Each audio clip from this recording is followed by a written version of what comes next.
Well, I think we have the same crowd we had before, which is very nice to see. We haven't put anyone off too terribly yet. My name is Stephanie Kelton, and I'm very happy to have an opportunity to come and elaborate on some of the things that we've started talking about this morning. The title of the talk that I was asked to give is, Are there spending constraints on governments sovereign in their own currency? And Professor Mitchell answered that question in the previous session, and everyone was here for that. So if you'd like to break for lunch, just kidding. I'm going to go ahead and say something anyway about this. And what I'm going to say is based on what was described this morning as something called modern money theory. This is not a term that we came up with. I think that others who began to follow our work branded us with this title and started referring to us as the modern money school and to our ideas as modern money theory. And in many ways, I think it's kind of unfortunate that this is the brand that we now, or the cross that we now bear, because it is something of a misnomer. What we're doing is actually not modern at all. The ideas are not theoretical, and they aren't particularly modern. What we're doing is simply describing operationally the way government finance works. Okay, it's not a theory. We do not make assumptions, although we are economists. What we've been describing to you today is not dependent upon any ceteris paribus condition or any set of assumptions about perfect competition or rational agents or anything else that you get exposed to when you study economics, but rather an attempt to simply describe the way in which the institutional arrangements are set up and the accounting identities and what happens in a balance sheet framework when one side of the equation moves, what happens on the other side of the equation. And that's really all we're up to. So don't be afraid. As I said, the ideas aren't particularly modern. I could have filled the page with names of folks who've come before us, espousing exactly the same kinds of things that we're talking about here today. One of the earliest was a German economist by the name of George Friedrich Knapp, who wrote a book called The State Theory of Money. Many of the same ideas that you're hearing from us today can be found in the work of Knapp. They can be found in Keynes, most specifically in his treatise on money, published in 1930, and they can most surely be found in the work of Abel Lerner, who wrote extensively on this kind of a thing, publishing papers with titles like Money as a Creature of the State. So they are neither modern nor are they theoretical, but we like them. Okay, so what we didn't do, I guess, a lot of this morning is to really just talk about money and what is money. And while there were some references to accounting and blips on a screen and button pushing and so forth, we didn't really distinguish what we're talking about in modern money theory from what most of the textbooks describe and what our students end up getting taught in most economics programs across the globe. When you open up an economics textbook and you turn to the page that begins to talk about money, inevitably you find a story that begins with something about barter.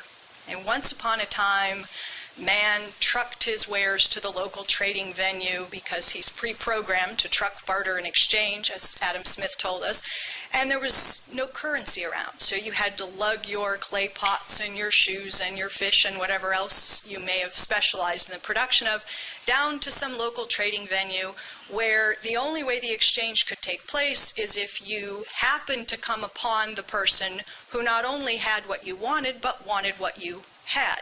Economists refer to that as the double coincidence of wants. And so barter is this clumsy system for conducting exchange, and so the story goes, man suddenly decided, hey, there must be a better way to organize. We should really think about finding something that would be universally accepted.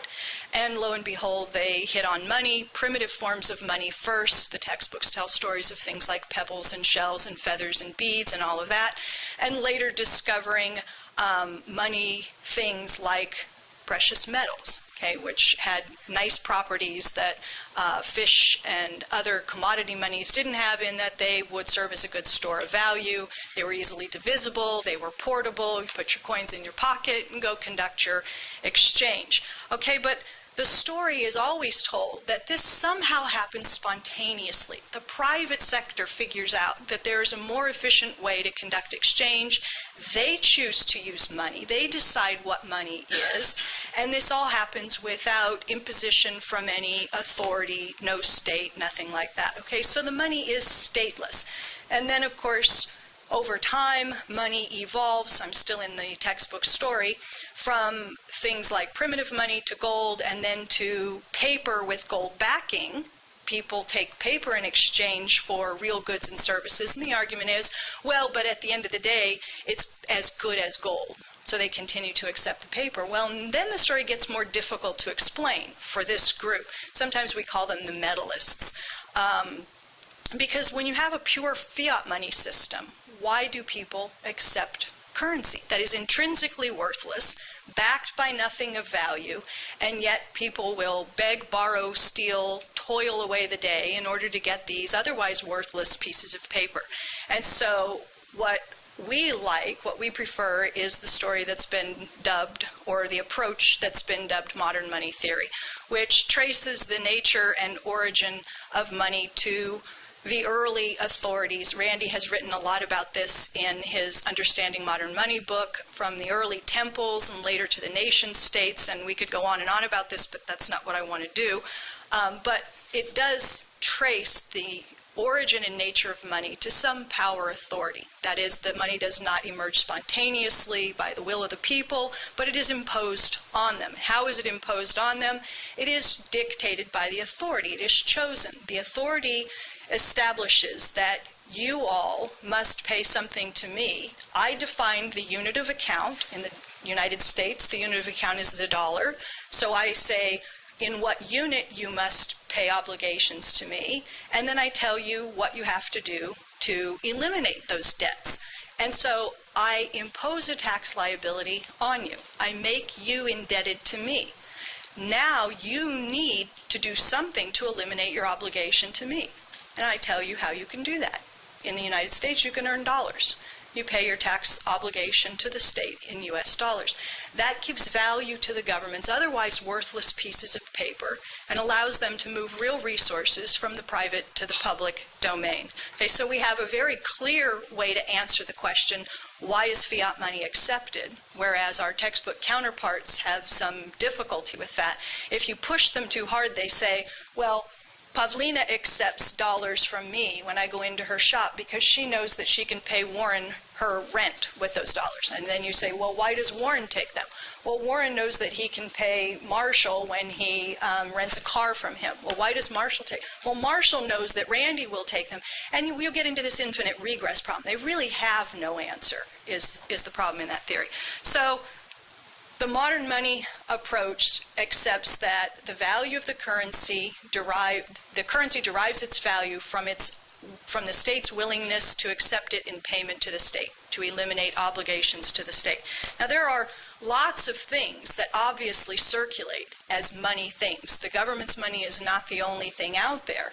There is some ordering or hierarchy of money things. Some are more generally accepted than others. And so here I have a quote from James Tobin, just to give this some credibility, because we pull out the Nobel Prize winner when we want to convince you that these ideas are not crazy and fringe.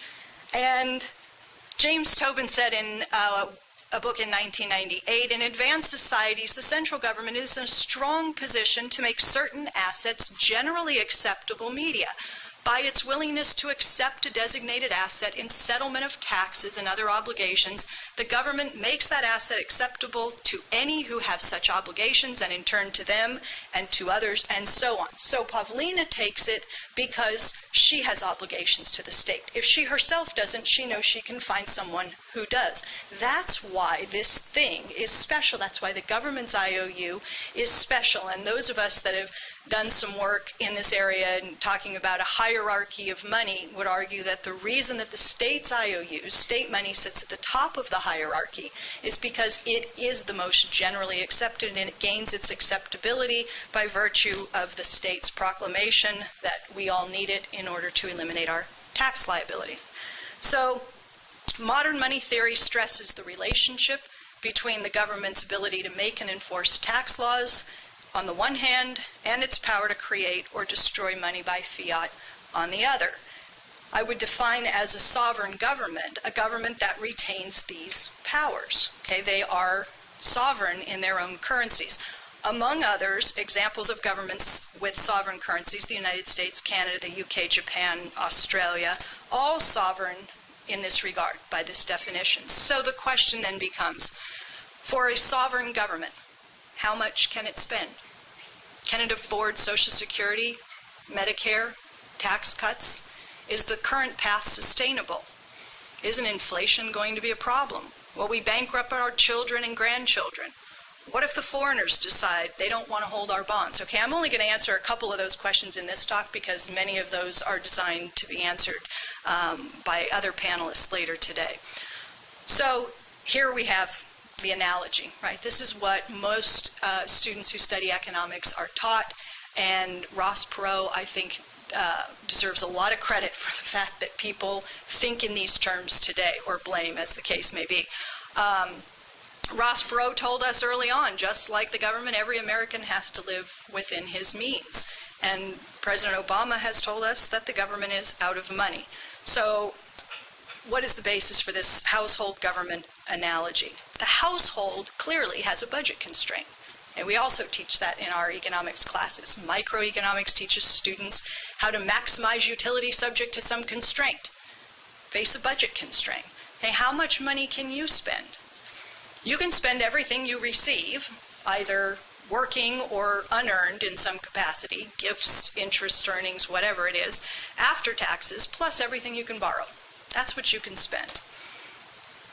And when it comes to buying things in the United States, there's really only one way to make final payment. When you purchase something, at the end of the day, the only way to pay for it is with the government's money. There is no other way. How does that work?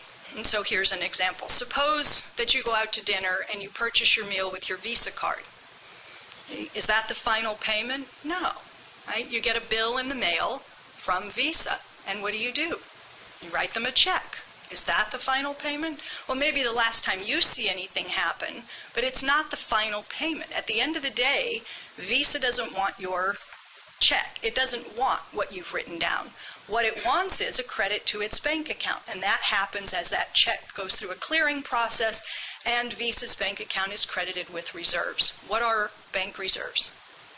Government IOUs, Federal Reserve money, government money. Only the government's money can discharge a payment as a final means of payment. Okay? We are the users of the government's currency.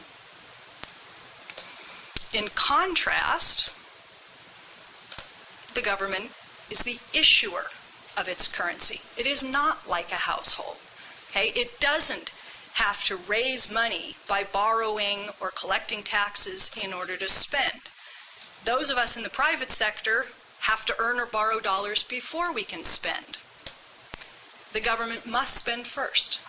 Okay, we say this, and sometimes people have a hard time understanding that. How can the government spend first? How can it not spend first? How could the government collect taxes in dollars first? It first had to have spent those dollars into existence. Right? The spending has to come before the payment or collection of taxes. The government must spend first. Government spending is not, we use this term a lot, operationally constrained by revenues. It doesn't need tax payments and bond sales in order to fund itself. It is not operationally constrained. The only relevant constraints are self-imposed constraints. And we talked a little bit about this earlier, things like debt ceilings. And that's a self-imposed constraint.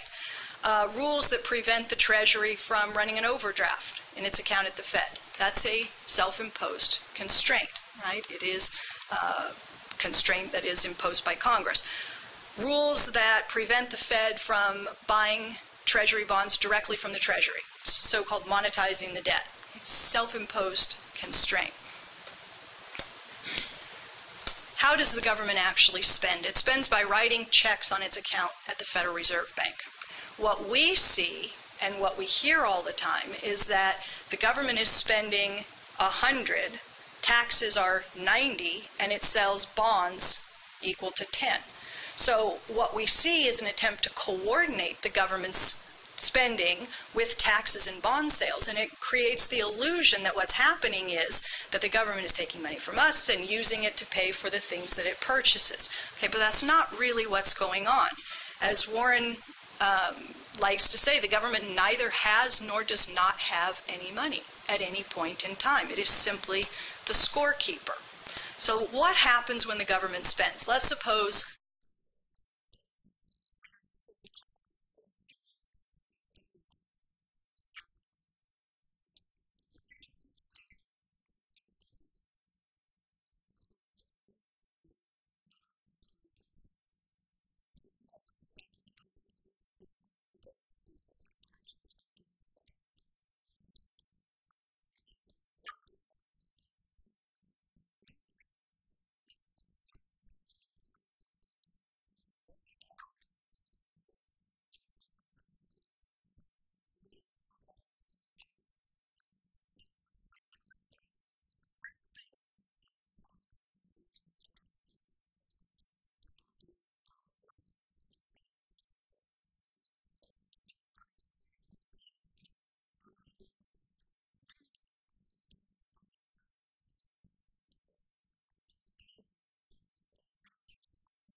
and the Fed marks down Wells Fargo's balance by 5,000, right?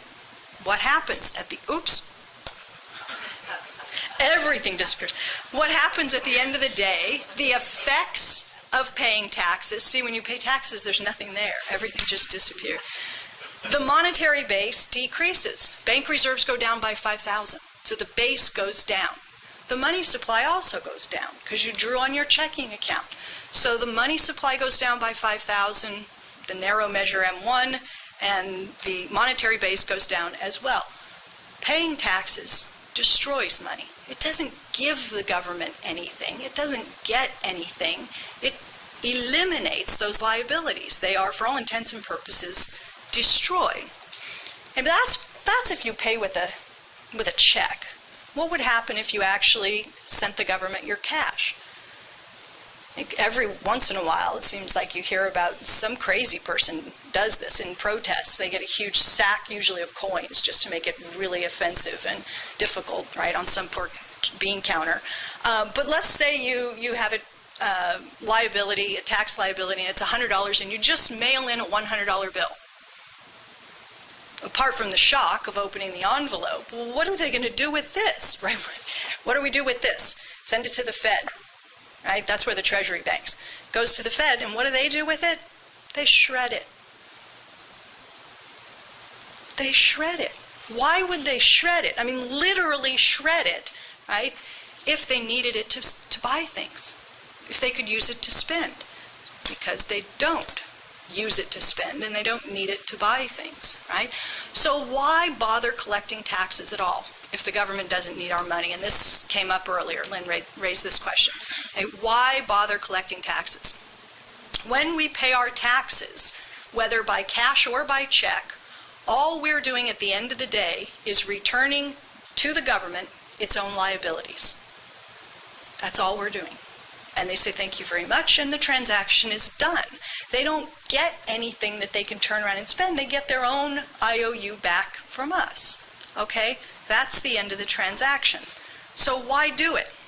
Two reasons. One is, and this goes back to the modern money theory that I began with, one is the taxes give value to the government's money. Okay? If they were just to say, we don't need taxes in order to spend, so let's suspend all collection of taxes, that would undermine the value of the currency. It would take away the need that we have to acquire the government's money. Why would we work and produce things for the government? Why would the government be able to move resources from the private sector to the public domain if it can't get us to do that by virtue of the fact that we are willing to work and provide things to get the government's liabilities? So taxes maintain a demand for the government's currency. That's important. And the other thing they do is they allow the government to regulate aggregate demand. Too much spending power can be inflationary. Too little causes unemployment and recessions. All right, well then why does it sell bonds? What are bond sales all about? It's not selling bonds to cover a shortfall because it needs to borrow money from us. Okay? A lot of people have argued, and Bill talked about this a little bit earlier with the Rogoff-Reinhardt piece, that there's a tipping point out there. Won't we sell too many bonds? Won't the debt get too large? Isn't there some point of no return beyond which, right, the whole system collapses? What if the interest payments become too large? What if the rest of the world decides they don't want to buy the bonds? Bonds are nothing more than a savings account at the Fed. We give up dollars today and we receive dollars plus interest at a future date. Okay, so if the government sells bonds today, funds get moved from checking accounts, people who have money, buy the bonds. Funds move from the checking account into what's effectively a savings account. It's the interest earning asset, IOU of the government. So that's what we hold now. When the bonds mature, the government credits our account, principal plus all of the remaining interest, and the funds are converted back into checking accounts, right? They move from saving back into checking accounts.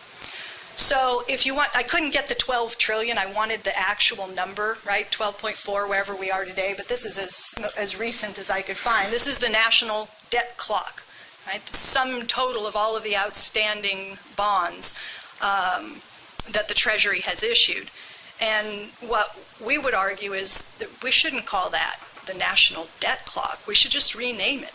It's the National World Dollar Savings Account, right? All it does is keep a record of the total amount that's invested in savings as opposed to checking accounts at the Fed. It's nothing more than that. All right, something about the issue of solvency, the tipping point problem. Okay, can the government run out of money? The U.S. government can't run out of money any more than the Washington Nationals baseball team stadium can run out of points. Okay? Every time a ball game is played at Washington Nationals stadium, some team scores some points and they appear on the screen. And then the other team scores and some more points appear on the screen. And there's nobody behind the screen going, hey, Johnny, we're running out of points here, you know? Right? Look in the trust fund. That's not the way it happens. You just add the points, okay? Same exact thing with the way the government operates. And this is the quote that Marshall brought up earlier and the one that Warren likes to use a lot, and I like it too. So here it is in writing so that you know we didn't make it up. Okay, this is Ben Bernanke in an interview on 60 Minutes just last year when Pelley asked him, is that tax money the Fed is spending? And Bernanke says, it's not tax money. The banks have accounts at the Fed, much the way that you do have an account at a commercial bank. So when we want to lend to a bank, we simply use the computer to mark up the size of the account they have with the Fed. It's exactly like putting points on the screen at the baseball game. Right? They just mark up the balance. Can you run out of points? Can the government run out of money? No, there is no solvency issue when you are the issuer of the currency. Okay, this is a quote from Alan Greenspan saying largely the same thing. A government cannot become insolvent with respect to obligations in its own currency. A fiat money system like the ones we have today can produce such claims without limit. My parents told me money didn't grow on trees. It didn't for us. Then why, if this is true, why are the pigs in trouble? Why are Portugal and Greece and Ireland and Spain and Italy, why is there all of this talk about them not being able to fund themselves? I mean, they have a fiat currency. Uh-oh. Apparently you can run out of memory. Why are they in trouble? And the reason that they're in trouble, and this was discussed some this morning, is that all 16 nations that adopted the euro gave up their sovereign currencies in favor of a stateless currency. Okay? The euro is a stateless currency. It is a fiat currency in that it is non-convertible. Right? You don't get to take it in and ask for gold at the end of the day or any other commodity, but it is not a sovereign currency in the way that the U.S. currency is sovereign, and that imposes certain constraints on the governments that use this currency. It means that default risk, solvency, is a legitimate problem for the governments that use this currency. Every one of them, not just Greece and Portugal, but Germany and France as well. Every one of them could default on their debts if they're unable to raise enough money by either taxing or borrowing from those who already have euros. They must borrow or raise taxes. They must collect money before they can spend. It's the only way they can do it. Okay, they are all users of their own currency. They are the users of their currency. Much like California, Illinois, New York, New Jersey, they're just like states in the United States. Okay, they're in the same relationship relative to the currency as are individual states in this country. This is the hierarchy of money. So the entire thing in Euroland is denominated in euros. For any particular government, look at the hierarchy of money. What is it that sits at the top of the hierarchy? It's the euro. What is the relationship between the currency at the top of the hierarchy and the government? In this example, the government does not control the currency that sits at the top of the hierarchy, and that turns out to be a huge problem for Greece. And we've seen problems with other currencies, not just the euro, but we saw problems with Mexico in 1995, we saw problems with Russia in 98, Southeast Asian currency crisis in 97, and they all issued paper currencies. But why did they have problems? Why did Russia default? Why were there currency crises? Isn't that inconsistent with everything I've said? No, because I said that the currency needed to be a fiat currency, non-convertible, floating exchange rate. Non-convertible. Every one of these countries had fixed exchange rates. And as a result, every one of their governments became the users rather than the issuers of their currency. I don't know of a single example of a currency crisis or a debt default by a sovereign government that has issued obligations in its own currency when it has flexible exchange rates and a non-convertible currency. I don't know of one. Okay?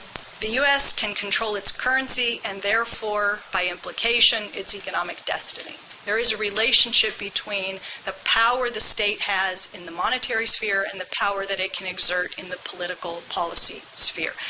There is no revenue constraint for governments that control the money that sits at the top of the hierarchy.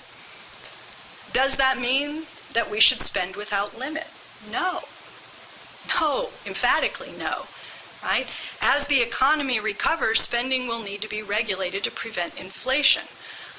But I would argue, and I think what we're all here to argue today, is that it's time to stop allowing the monetary system to limit our range of policy options. It is causing unnecessary human suffering, and it's time for us to begin to recognize the advantages of a modern monetary system. Thank you.